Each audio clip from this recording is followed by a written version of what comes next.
All right, folks, today we are going to be painting, but we're going to be painting in a non-traditional way, meaning that we're not going to be using paint, okay?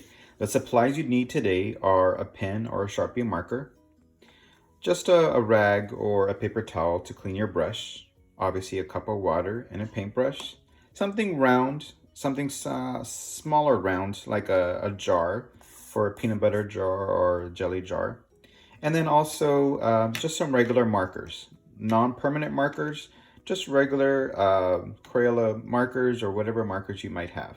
All right, folks. So today we're going to be making these ornaments. What I went ahead and did is go ahead and traced all of these already. And it's pretty simple. You're just going to make a pile of some ornaments that go on a tree. And I traced at least 3 right here. And then what you're going to do is put about another couple right behind them. You don't need very many because then you might be confusing and it just might be just too much going on and maybe a little bit of craziness. So let's go ahead and just do so many. All right. And for some bottom ones, if you notice, I didn't trace all the way around. So some of them, you need to make sure that you traced a little bit. That's right there in the corner. Okay. After that, now we're going to make our ornaments into real ornaments, the little hanging tools. And then we're also going to be making some hatching and cross hatching. So I'm going to go ahead and I'm going to time lapse this so you can see how I'm doing this. And then we need to make our little reflective marks so we can make a real nice shine. After that, I'm going to show you how to paint them.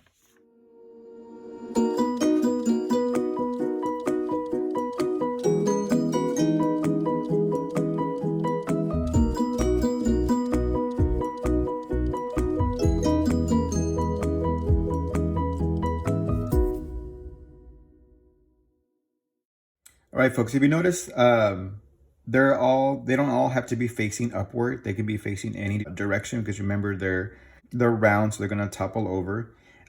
And the next thing we're gonna do is some hatching and cross hatching to make it look like a really nice shadow. Because these ornaments are usually made out of glass or they're very shiny paint. So we're gonna have that effect of that nice glow and shiny effect. If you notice, I just put a couple of lines, like 5 or 6 on each one. They were just really quick, so don't worry about making it super even and sharp.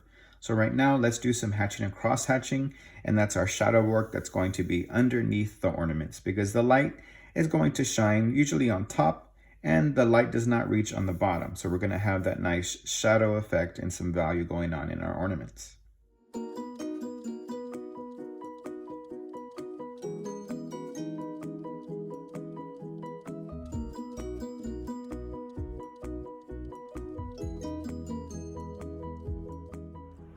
All right, folks. And again, you are going to be using a ultrafine Sharpie or a pen, okay? If you don't have a Sharpie, a pen just works just as good. Don't use a black marker because that's when we're going to be painting with.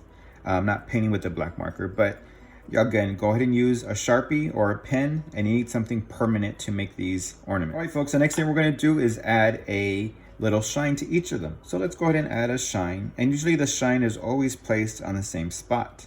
I just go ahead and drew a triangle with a nice little edge to it because our ornaments are round, so we need to make that round or that curvy shape for each of them.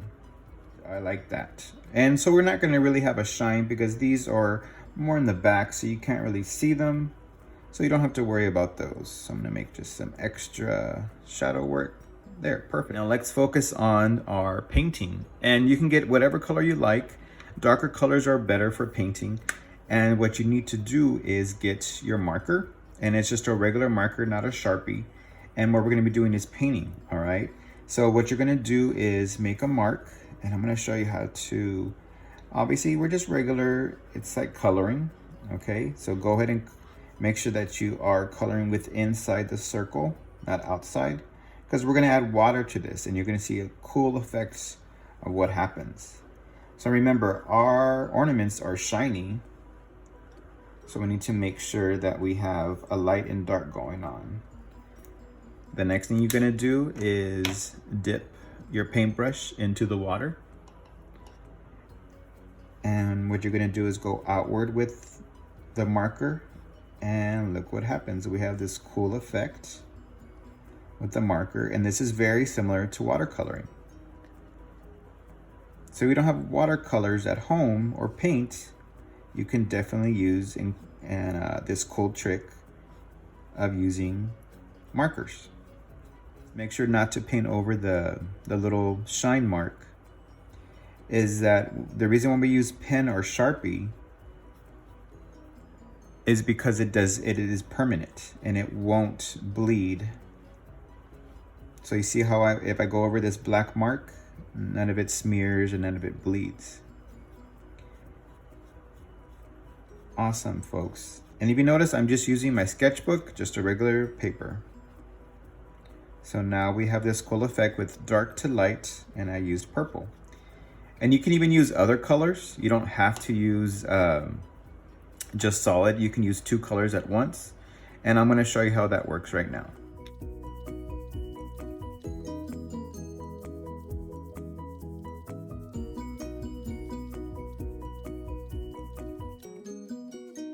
So if you remember, blue and yellow make what color?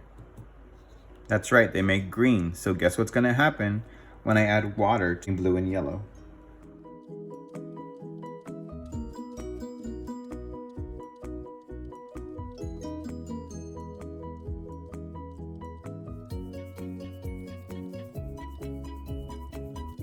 If you like, you can also do some cool greenery here on the bottom. I remember you need a Sharpie or a pen to outline, and then you need just regular markers, non-Sharpie, in order to paint. And you know what? I'm gonna go ahead and do some cool greenery here on the bottom. You don't have to, but so you can see how it might look like, and I'll go ahead and time lapse that.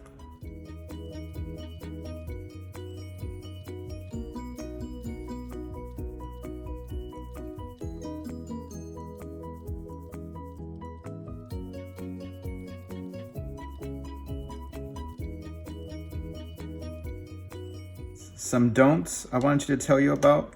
Do not dip your marker into the water because you will ruin your marker. And let's see how this holly, this greenery came out.